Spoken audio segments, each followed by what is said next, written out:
भारत के कोने कोने से उनको प्रधानमंत्री बनाने का काम किया गया। लेकिन आज जिस तरह अंग्रेज शासन किया था उससे भी ज्यादा ये देश पे शासन करने का काम कर रहे हैं। आखिर क्या कारण है कि उन पे जांच करने से वंचित किया जाता है? अडानी जी को बचाने में प्रधानमंत्री नरेंद्र मोदी जी लगे हुए हैं। नेताओं के ऊपर देखिए कि आज भ्रष्टाचार, गैंग रेप, लूट, हर प्रकार की केस है। लेकिन बीजेपी के कोई सांसद, कोई विधायक की सदस्यता या कोई के मकान खाली नहीं हो रहा है। सिर्फ राहुल गांधी का खाली किया जा रहा है और उनके आनंद फानन में तेजी में उसी में सुनवाई कर 2 साल के सजा कर और 24 घंटा में उनके सदस्यता को रद्द किया गया। ये भारत के लोकतंत्र पे खतरा है। ये जो सरकार है, मौजूदा सरकार छात्र विरोधी, किसान विरोधी और मजदूर विरोधी सरकार साबित हुई है। जिस तरह इंदिरा गांधी जी ने बीजेपी का जमानत जब्त कराई थी, राहुल गांधी जी ने इनको जमानत जब्त कराने का काम करेंगे और प्रधानमंत्री 2024 में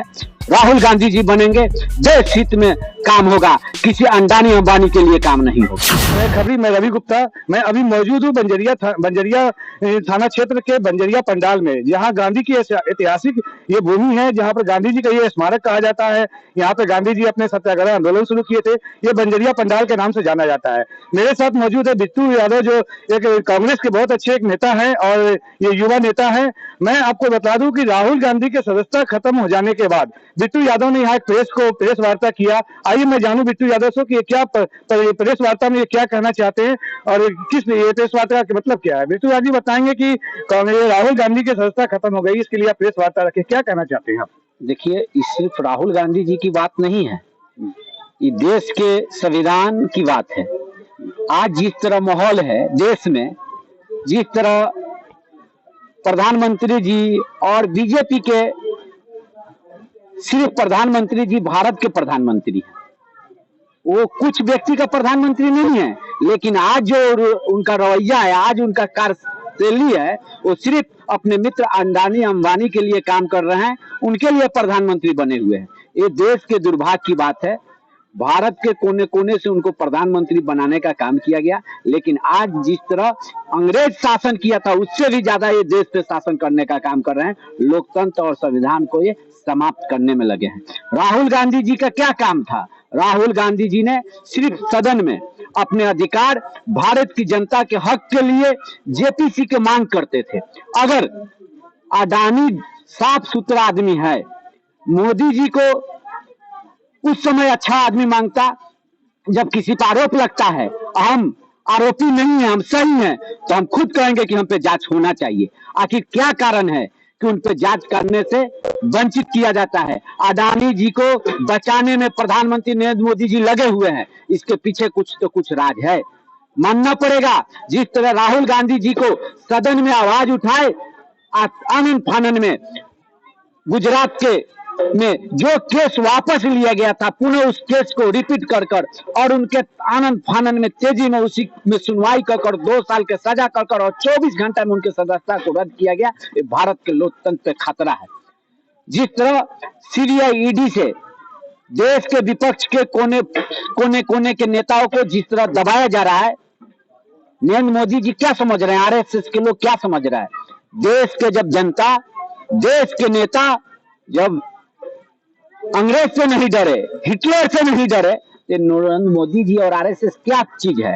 आने वाला 2024 दूर नहीं है।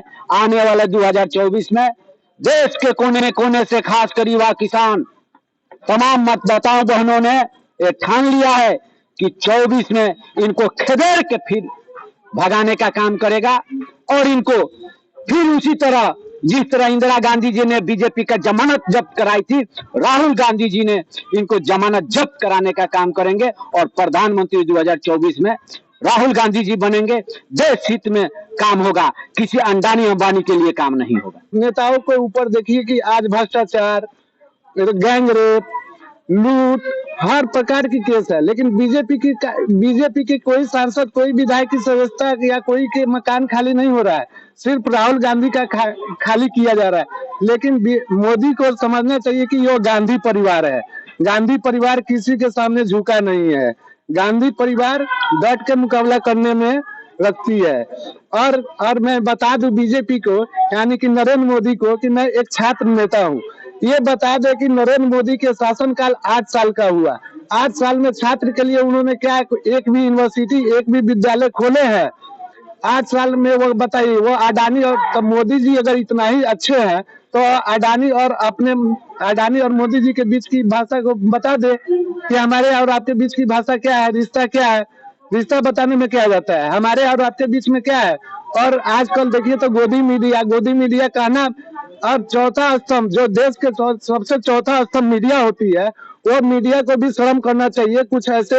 कुछ ऐसे महिला पत्रकार है, कुछ ऐसे जेंट्स पत्रकार है जो राहुल गांधी के, जो इंग्लैंड में राहुल गांधी जो बोले, तो वो राहुल गांधी क्या बोले थे, वो हमारी आंतरिक मामला है, वो हम अपने देश में ऐसी करेंगे। जो बोले थे कि लोकतंत्र खतरा में है, वो अपने आप को बोले हुए थे।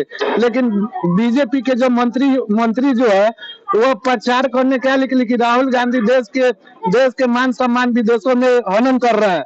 अरे हनन नहीं कर रहे हैं, वो लोकतंत्र के बारे में बता रहे हैं। पूरा विश्व में भारत सबसे बड़ा लोकतंत्र देश है, और वो लोकतंत्र को आज मोदी सरकार खत्म करने के फेरा में है। आज बताइए, जो सीबीआई, इनकम टैक्स, जो स्वतंत्र ये ऑफिस होती है, यानी कि किसी के दरवाजे पर जाती है, लेकिन वो सिर्फ और सिर्फ विपक्षी के दरवाजे पर। आपके हिसाब से ये फैसला बिल्कुल गलत है? हाँ, ये मेरे हिसाब से ये फैसला बिल्कुल गलत है। बहुत बहुत धन्यवाद। ये जो है लोकतंत्र की हत्या है, और हमारे संविधान खतरे में इससे बहुत। चलिए, बहुत बहुत धन्यवाद आशीष जी। छात्र नेता आशीष जी ने बताया ये लोकतंत्र के लिए बहुत बड़ा खतरा है। मैं आपको जानूं, क्या नाम है? विक्रांत सिंह मेरे साथ मौजूद है। मैं विक्रांत सिंह से जानना चाहता हूं, ये भी एक युवा नेता है, कांग्रेस के युवा नेता है। ये भी बताएंगे आपको कि ये सदस्यता रद्द हो जाने पर इनके दिल में क्या है, ये क्या कहना चाहते हैं। ये जो सरकार है, मौजूदा सरकार छात्र विरोधी, किसान विरोधी और मजदूर विरोधी सरकार साबित हुई है। और इसके खिलाफ में जो भी कुछ अगर कोई अपील करता है या बोलता है, तो उसको ये सरकार जेल में भेजने का काम करती है। जैसे अभी जस्ट मतलब ये सब हो रहा है। आप राहुल गांधी को ही ले लीजिए। राहुल गांधी ने क्या बोला था? उन्होंने जो गलत किया उसका खुलासा किया था, और उसका हुआ क्या? उनको भी लोग झूठे केस में फंसा दिया गया।